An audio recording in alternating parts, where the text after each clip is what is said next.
یہودی چاہتے ہیں کہ اللہ کے نور کو اپنے منہ کی پھونکوں سے بجھا دیں۔ تاریخی اعتبار سے سب سے پہلے چلیے اس ماحول میں جب یہ آیات نازل ہوئی ہیں، اس وقت اگرچہ اسلام کی مخالفت میں دو گروہ تھے جو سرگرم تھے، ایک مشرکین عرب جن کے سر خیل تھے مشرکین مکہ، اور دوسرے یہودی۔ چنانچہ یہی بات ہے جو سورہ مائدہ میں فرمائی گئی، لَتَجِدَنَّ أَشَدَّ النَّاسِ عَدَاوَةً لِلَّذِينَ آمَنُوا الْيَهُودَ وَالَّذِينَ أَشْرَكُوا، تم پاؤ گے کہ اہل ایمان سے دشمنی میں شدید ترین تمام انسانوں میں یہودی ہیں اور مشرک ہیں۔ مکے کے مشرک یا جزیرہ نما عرب کے مشرک اس وقت جن کے سر خیل تھے، جن کے لیے قرآن مجید میں سورہ توبہ میں ائمہ کا لفظ آیا ہے، فَقَاتِلُوا أَئِمَّةَ الْكُفْرِ، ایک طرف وہ تھے جو شدید مخالف اور دوسری طرف یہودی، لیکن ان دونوں کی مخالفت کے انداز میں فرق تھا۔ یہ نوٹ کرنا چاہتا ہوں میں آج، اچھی طرح سمجھ لیجئے۔ پہلا فرق یہ تھا کہ مشرکین عرب سامنے سے وار کرتے تھے جمع مردی کے ساتھ، ان کے مقابلے میں ان کی مخالفت میں کمینگی نہیں تھی، وہ اپنے باطل معبودوں کے لیے بھی گردن کٹا رہے تھے۔ ابو جہل نے کہا تھا ذرا نیچے سے گردن کاٹنا تاکہ اونچی نظر آئے کہ سردار کی گردن ہے جب تم کسی چیز پر اس کو اوپر لٹکاؤ گے۔ 70 جانیں انہوں نے پیش کی ہیں بدر میں اپنے دین باطل کے لیے اور اپنے معبودان باطل کے لیے۔ اس کے برعکس یہودیوں کی مخالفت تھی کمینگی والی مخالفت، ان میں مقابلے کی ہمت نہیں تھی، جرأت نہیں تھی۔ لا یقاتلونکم جمیعا، سورہ حشر میں فرمایا کہ یہودی کبھی تم سے مسلمانوں جمع ہو کر جمعیت کی شکل میں ڈٹ کر میدان میں آ کر مقابلہ نہیں کر سکیں گے۔ الا فی قرى محصنۃ او من وراء جدر، بڑے مضبوط قلعہ بندیوں میں اپنے آپ کو محفوظ کر کے اور فصیلوں کے پیچھے سے، دیواروں کے پیچھے سے، عورتوں کی طریقے سے پتھراؤ کریں گے، اس کے سوا کچھ نہیں کر سکتے۔ تو پہلا فرق یہ تھا کہ مشرکین مکہ اور مشرکین عرب بالعموم مخالفت کر رہے تھے، لیکن ان کی مخالفت جمع مردوں والی مخالفت تھی، سامنے کے دشمن کی حیثیت سے کلم کھلا علی الاعلان، جبکہ یہودیوں کی مخالفت میں کمینگی تھی، سازشی انداز تھا، خود لڑنے کی بجائے دوسروں کو ابھار ابھار کر لاتے تھے۔ اور دوسرا بڑا فرق کیا تھا، اس پہلے فرق کو تو نمایاں کیا اسی لفظ سے کہ گویا کہ اپنے منہ کی پھونکوں سے بجھانا چاہتے ہیں۔ ابو جہل بھی بجھانا چاہتا ہے اللہ کے نور کو، لیکن اپنے زور بازو کی بنیاد پر۔ اور یہ لوگ کردار کے اعتبار سے اتنے گر چکے ہیں کہ زور بازو کی بنیاد پر نہیں، منہ کی پھونکوں سے بجھانا چاہتے ہیں۔ بہترین تعبیر کی ہے اس کی مولانا ظفر علی خان نے کہ نور خدا ہے کفر کی حرکت میں خندزن، پھونکوں سے یہ چراغ بجھایا نہ جائے گا۔ دوسرا فرق یہ تھا کہ اگرچہ مشرکین میں بھی ایسے لوگ تھے جو پہچان چکے تھے کہ محمد اللہ کے رسول ہیں، سچے ہیں، صادق ہیں، لیکن وہ استثنائی معاملات تھے، وہ غافل تھے۔ قرآن مجید میں بار بار ان کے کفر کے لیے توجیہ پیش کی گئی ہے کہ ان کے پاس کوئی رسول آیا ہی نہیں، ان کے لیے رسالت اور نبوت بڑی ایک عجیب سی شے تھی، وہ چیزیں ان کے ذہن سے بالکل خارج ہو چکی تھی۔ لیکن یہود کا معاملہ اس کے برعکس تھا، وہ 100% پہچانتے تھے محمد رسول اللہ کو صلی اللہ علیہ وسلم، بالخصوص ان کے علماء، یعرفونہ کما یعرفون ابناءہم، پہچانتے ہیں اسے جیسے کہ اپنے بیٹوں کو پہچانتے ہیں، علی وجہ البصیرۃ، وہ کسی مغالطے میں نہیں تھے، پوری ڈٹائی کے ساتھ پہچانتے ہوئے۔ آپ کو تو معلوم ہے کہ حضور صلی اللہ علیہ وسلم کی جو نشانیاں ہیں ان کا تو معاملہ بہت آگے کی بات ہے۔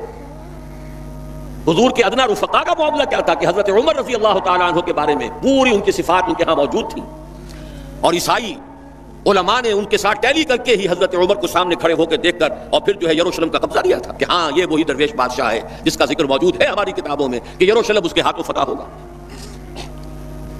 تو یہ دو فرق ذہن میں رکھیے، یریدون لیطفئوا نور اللہ بافواہہم واللہ متم نورہ۔ دوسری بات جو سوچنے کی ہے اس آیت میں کہ نور اللہ سے مراد کیا ہے؟ اللہ کا نور ایک اعتبار سے ذہن منتقل ہوتا ہے قرآن حکیم کی طرف۔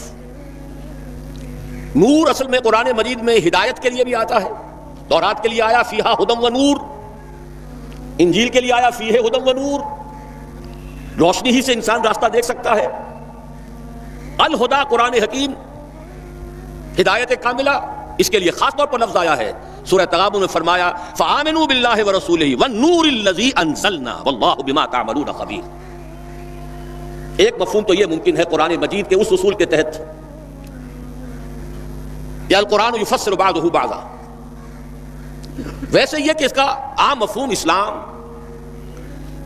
ہدایت، جس معنی میں چاہے لے لے، لیکن میرا ذہن زیادہ جس چیز کو قبول کر رہا ہے وہ ایک ایسے شخص کی تعبیر ہے جو اگرچہ کوئی معروف عالم دین نہیں تھا، میں نہ عارف نہ مجدد نہ محدث نہ فقیہ، اقبال اپنے بارے میں صاف کہہ رہا ہے، میں نہ عارف نہ مجدد نہ محدث نہ فقیہ، لیکن واقعہ یہ ہے اور آپ کے علم میں ہوگا، میرا موقف یہ ہے، اس دور میں قرآن مجید کا نور بصیرت اللہ تعالیٰ نے بڑے وافر پیمانے پر انہیں عطا کیا تھا۔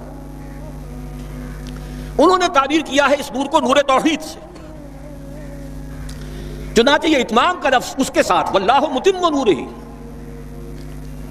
جواب شکوہ کے شعر میں کہ وقت فرصت ہے کہاں، کام ابھی باقی ہے، نور توحید کا اتمام ابھی باقی ہے، واللہ متم نورہ ویابی اللہ الا ان یتم نورہ، یہ بھی نوٹ کر لیجئے، عربی زبان میں شدید تاکید کرنی ہو تو اس میں فاعل کی شکل میں لایا جاتا ہے، واللہ یتم نورہ بھی ہو سکتا تھا، نہیں واللہ متم نورہ کر کے رہے گا، اور پھر اس کو منفی اسلوب میں بھی بیان کر دیا تھا کہ کوئی شک و شبہ نہ رہے، مثبت بھی آ گیا واللہ متم نورہ، اور منفی ویابی اللہ الا ان یتم نورہ، اللہ کو ہرگز منظور نہیں ہے مگر یہ کہ وہ اپنے نور کا اتمام فرمائے۔ وقت فرصت ہے کہاں، کام ابھی باقی ہے، نور توحید کا اتمام ابھی باقی ہے۔ میں چونکہ یہاں اسی تعبیر کو اختیار کر رہا ہوں، اس کے اعتبار سے ایک سوال پیدا ہوتا ہے، کیا نور توحید کسی بھی اعتبار سے نامکمل تھا، ناقص تھا، جس کے اتمام اور تکمیل کی ضرورت تھی؟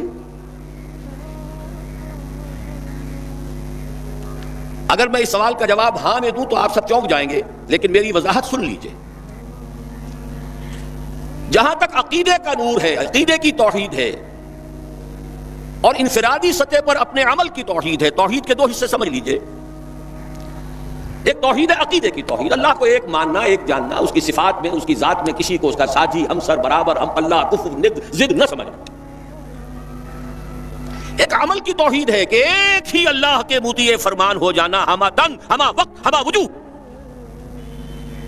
مخلصین لہ الدین، یہ عملی توحید ہے۔ تو عقیدے کی توحید اور انفرادی سطح پر عمل کی توحید ہر دور میں مکمل رہی، حضرت آدم کی بھی مکمل تھی، حضرت نوح کی بھی مکمل تھی، تمام انبیاء کرام کی مکمل تھی، نہ ان کی عقیدے کی توحید میں کوئی کسر ہو سکتی تھی، نہ انفرادی سطح پر عمل کی توحید۔ لیکن ایک توحید ہے اجتماعی سطح پر عمل کی توحید، پورے نظام زندگی کا اللہ کے حکم کے تابع ہو جانا، یہ ابھی مکمل ہونا تھا، اس کی تکمیل ہونی تھی۔ افراد موحد تھے اپنی زندگیوں میں بھی، اپنے عقیدے میں بھی، نظام جیسا آج آپ غور کیجئے، بڑے بڑے فن خواہ موحد موجود ہیں ہمارے ہاں، فن خواہ سمجھتے ہیں اپنے آپ کو کہ معلوم ہوتا ہے شرک ہمارے قریب بھی نہیں آ سکتا۔ اجتماعی سطح پر ہم سب مشرک ہیں، پوری قوم مشرک ہے، مشرکانہ نظام ہے، جب تک وَيَكُونَ الدِّينُ كُلُّهُ لِلَّهِ نہیں ہوتا یہ نظام مشرکانہ ہے، قانون اللہ کا نہیں ہے، آپ کی عدالتوں میں اللہ کے حکم کی کوئی حیثیت نہیں ہے، آپ کی منڈیوں میں اور بازاروں میں اللہ کا حکم نہیں چلتا ہے۔ معلوم یہ ہوا کہ ایک ہے اجتماعی توحید، کچھ مواقع ضرور آئے ہیں تاریخ انسانی میں جبکہ اجتماعی توحید بھی ہوئی، حکومت قائم ہوئی حضرت داؤد کی اور حضرت سلیمان کی، وہ اجتماعی توحید کی تھی۔ لیکن ایک بات نوٹ کر لیجئے گا، یہ میرا اصل میں کل کی تقریر کا موضوع ہے، یہ کام تاریخ انسانی میں صرف ایک مرتبہ ہوا ہے کہ ایک فرد واحد اپنی دعوت کا آغاز کرے اور تمام مراحل سے گزار کر اپنی اس دعوت اور تحریک کو اور توحید کامل تک معاشرے کو پہنچا دے، یہ اس سے پہلے کبھی نہیں ہوا۔ حضرت داؤد کو تو راہ چلتے حکومت مل گئی تھی، جنگ تو ہو رہی تھی حضرت طالوت اور جالوت کی، وہ تو ایک گڈریا اپنا گوپیا لے کر آ گیا ہے وقت پر اتفاقاً، اور اس گوپیے کی جو پتھر تھا وہ جالوت کے آنکھوں کے اس کی زرہ میں جو سوراخ تھا اس میں سے ہو کر اس کے بھیجے میں گزر گیا، مارا گیا، حکومت مل گئی۔ کیا حضرت داؤد ایک داعی کی حیثیت سے سامنے آئے تھے؟ کیا انہوں نے اپنی کوئی جماعت بنائی تھی؟ کیا ان مراحل سے گزرے تھے؟ قطعاً نہیں. صرف ایک مرتبہ ہوا ہے تاریخ انسانی میں، اور وہ محمد الرسول اللہ صلی اللہ علیہ وسلم. فرد واحد سے بات شروع کر کے یہ جو آتا ہے خطبات جمعہ میں آپ سنتے وحد اللہ، توحید باب تفصیل سے، اور اپنی توحید کو خالص کرو اور خالص کرو اور خالص کرو اور خالص کرو، شرک سے اسے ہر اعتبار سے پاک کرو. تو پوری زندگی کا لائف لانگ ایفرٹ ہے. آخری امتحان توحید کا جو لیا ہے ابراہیم کے رب نے، دیکھیں اس بوڑھے کے دل میں کہیں اپنے بیٹے کی، اکلوتے بیٹے کی محبت تو ہم سے زیادہ نہیں ہو گئی. کیسے کیسے امتحانات سے گزر چکا وہ بوڑھا، کیسے کیسے امتحانات.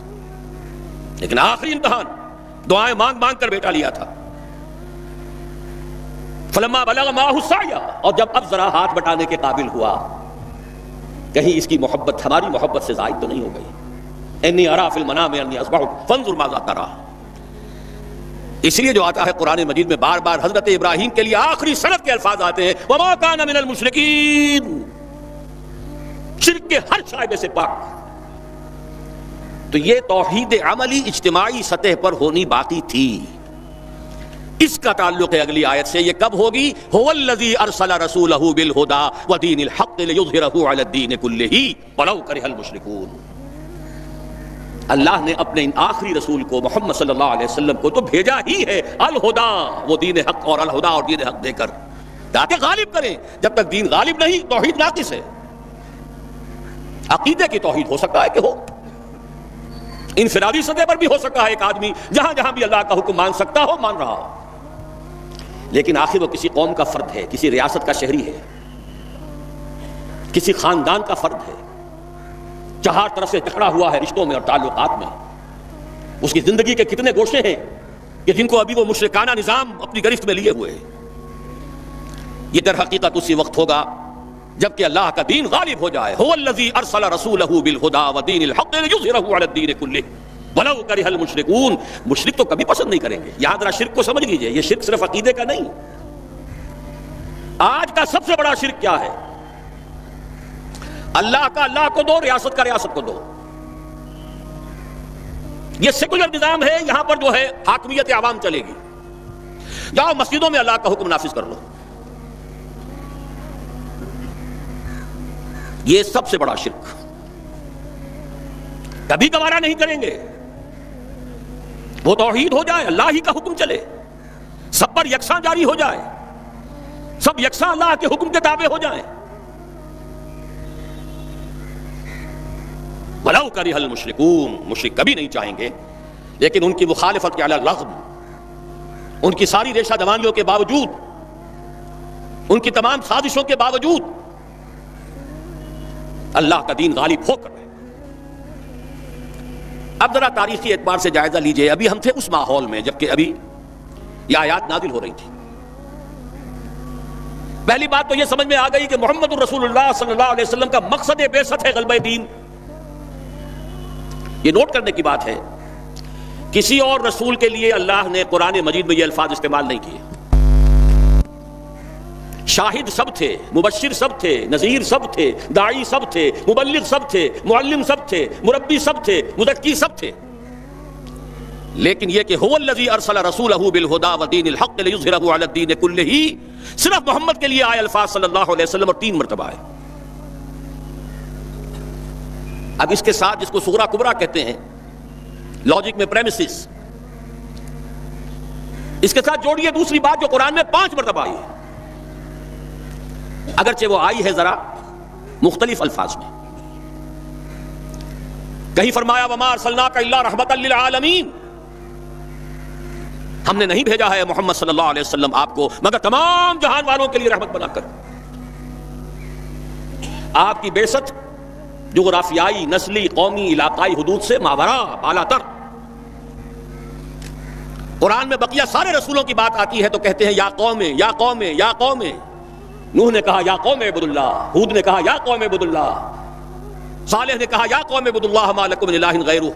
اور قرآن کہتا ہے یا ایھا الناس، یا ایھا الناس اعبدوا ربکم الذی خلقکم والذین من قبلکم لعلکم تتقون.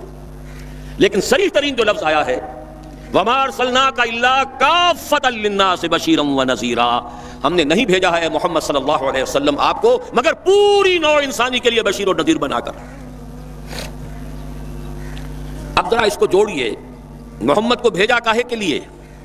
غلبہ دین کے لیے صلی اللہ علیہ وسلم۔ اور بھیجا کن کے لیے؟ تمام انسانوں کے لیے۔ کیا نتیجہ نکلتا ہے منطق سے؟ محمد الرسول اللہ صلی اللہ علیہ وسلم کا مقصد بعثت مکمل اسی وقت ہوگا جب پورے عالم انسانیت پر اللہ کا دین غالب آ جائے، ورنہ بات وہی ہے جو اقبال کا شعر سنا چکا ہوں، وقت فرصت ہے کہاں کام ابھی باقی ہے، نور توحید کا اتمام ابھی باقی ہے۔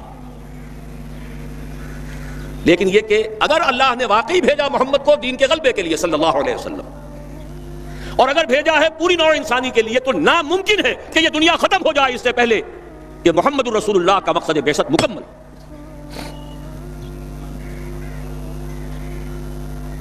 یہی بات ہے کہ جس کی خبر پیشن گوئی کے طور پر قرآن میں تو نصوص ہیں، لیکن ان سے نتیجہ نکالنا پڑے گا، منطق۔ حضور کو بھیجا پوری نوع انسانی کے لیے اور بھیجا غلبہ دین کے لیے، تو مقصد بعثت کی تکمیل اسی وقت ہوگی جبکہ کل عالم انسانی پر اللہ کا دین غالب آ جائے۔ اسی کے ساتھ اب ذرا یاد کیجئے سورہ نور کی آیت، جس کو اللہ کے فضل و کرم سے ہم نے کافی عام کیا ہے۔ ایک ہی بات ہے لیکن ذرا مختلف اسلوب میں آ رہی ہے۔ وعد اللہ الذین آمنوا منکم وعملوا الصالحات لیستخلفنہم فی الارض۔ وعد اللہ الذین آمنوا منکم، یہاں منکم پر ذرا زور دیجئے، ان سے خطاب ہو رہا ہے، مسلمانوں سے۔ لیکن ان مسلمانوں کے لیے دو کوالیفیکیشنز، دو پری کنڈیشنز۔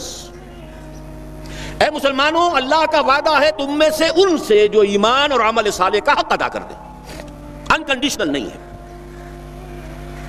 وعد اللہ الذین آمنوا منکم وعملوا الصالحات، ایمان اور عمل صالح کا حق ادا کر دو تو اللہ کا وعدہ ہے۔